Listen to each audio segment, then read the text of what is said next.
Not at all bad for your first time round. With Bob, of course, this sort of thing's happening all the time. Checking his handiwork and testing new equipment. Always with a single aim in view, to win races. And above all, to win another tourist trophy. That one day may be your aim too. So let's go off to the Isle of Man. It's Wednesday, June 15, 1960. A new day and a new look for the Junior TT. 6 laps of the mountain course instead of 7. And riders away in graded pairs at 10-second intervals. But Bob and his AJS will start alone, for Gary Hocking has scratched. He's off, with nearly 2.5 hours of fierce concentration to go before the checkered flag. Favourite John Surtees on the MV4, and young Mike Hailwood with his AJS. Soon, they'll lift a narrow line of rubber all round the 37 3/4 miles course. The right line. Let's see them lay it. Bob MacIntyre on Bray. Followed full chat by Surtees. On to Quarterbridge and Ballacrane. Get off line on one corner and you'll be off it for the next half dozen. But there's nothing wrong with Surtees' line at Ballacrane. Mac streaks down from Bagarrow. He's doing about 130 there. And here's John Hartle, already ahead of Derek Minter's Norton.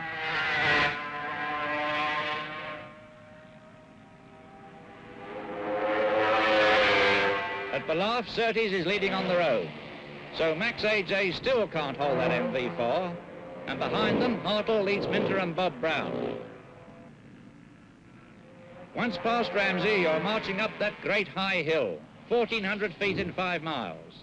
Then over the mountain and 8 miles further on, here's Surtees marching down again from Cates. Sweeping through Craignabar for the second time. Hello. Looks as though something may be wrong there. Maybe, for on the next lap, Hartle cuts the lead by nearly 20 seconds. But the champion's still going strong at Hilbury the next time round, and straight past the pits to start his 4th circuit.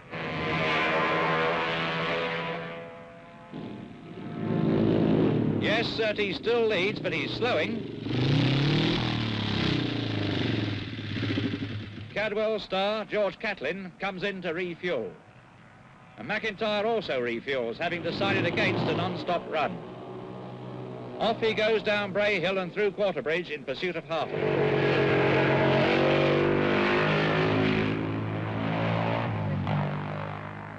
And at Braddon, Hartle's already made up another second or so on Surtees. Now watch the lines through Ramsey. John Hartle and Bob MacIntyre.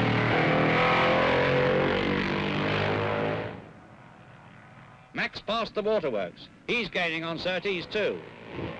And round the gooseneck. Braking and gear changing perfectly coordinated. Not a split second wasted. That's the perfection of unending practice. And here's neat work by John Lewis and Eddie Crooks on Governor's awkward camber. Good for them. But not for John Surtees. That signal means gremlins in the gearbox, which are going to cost him the race. Last lap, and Hartle's now firmly in the lead. At Solby, Bob's overhauling the champ. Can he catch him? Surtees' MV's flagging now. But watch his impeccable style at the Ramsey hairpin. No, Mac can't do it. He's nearly 20 seconds behind Surtees as he lines up Hilbury for the last time.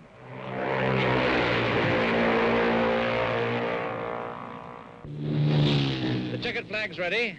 And ironically, Hartle scores his first Grand Prix win on the 4 within a few weeks of resigning from the MV team.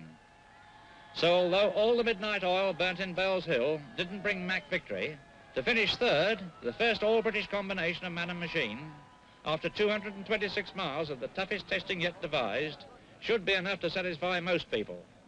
Except you, of course. Nothing will satisfy Sir but a works ride and a Continental Classic. Very well, back to where we came in. Germany, Solitude, the Grand Prix, Takahashi, Hocking, Hempelmann, all with works mounts which they've never raced here before. Last-minute checks completed, the tension mounts. 30 seconds to go, team managers and mechanics leave the starting grid. The flag's up.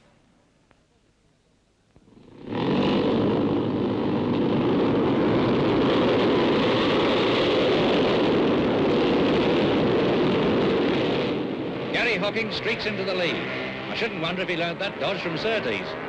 He and little Carlo Ubiali are pulling well away, but the field's after them like a swarm of bees in June as they stream round Glemsec. Hello, something's happened. Yes, Carlo Ubiali's slid off on a damp patch where mud's been swept away. And here's the order at Steinbach, say. Hocking MV, Hempelmann MZ, Dickie Dale MZ, and Taveri MV. Hocking holds his lead at Byhingham. And at the back of the field, Plucky Ubiali's in the hunt again. Windscreen hole, and his left megaphone wearing a distinctly injured expression. Here come the leaders through Sandberg. Order as before.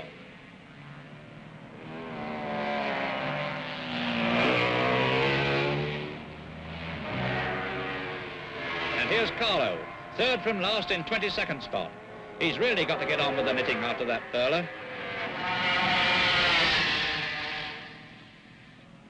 Gary's still romping away like a bankrupt in the bailiffs. He's already built up a 150-yard lead over his pursuers.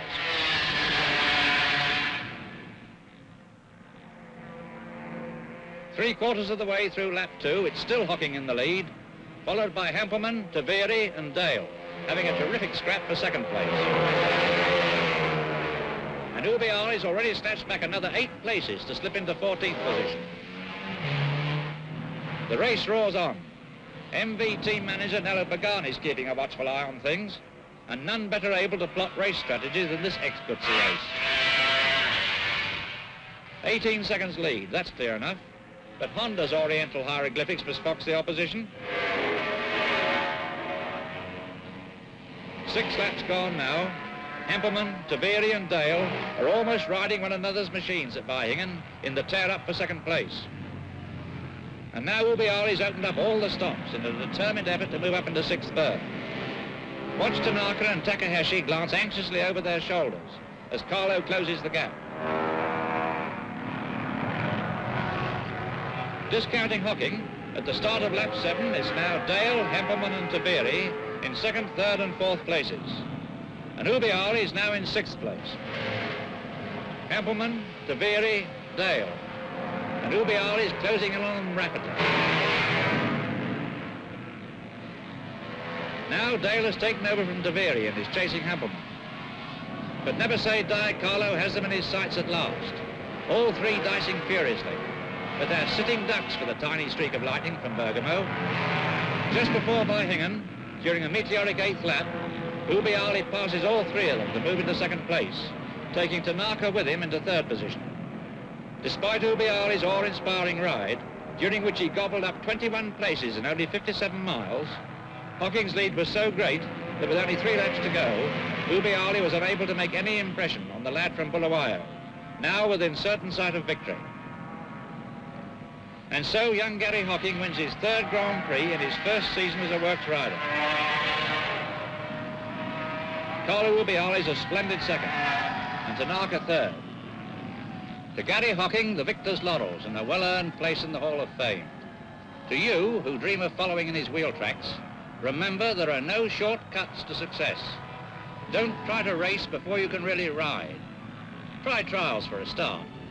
Then accelerate through scrambles to gain experience of wheel-to-wheel dicing, which will prove invaluable in road racing. And spend as much time on preparation as you do in the saddle. Then, even if you don't win a Grand Prix and never land a works contract, you'll at least have a lot of fun trying.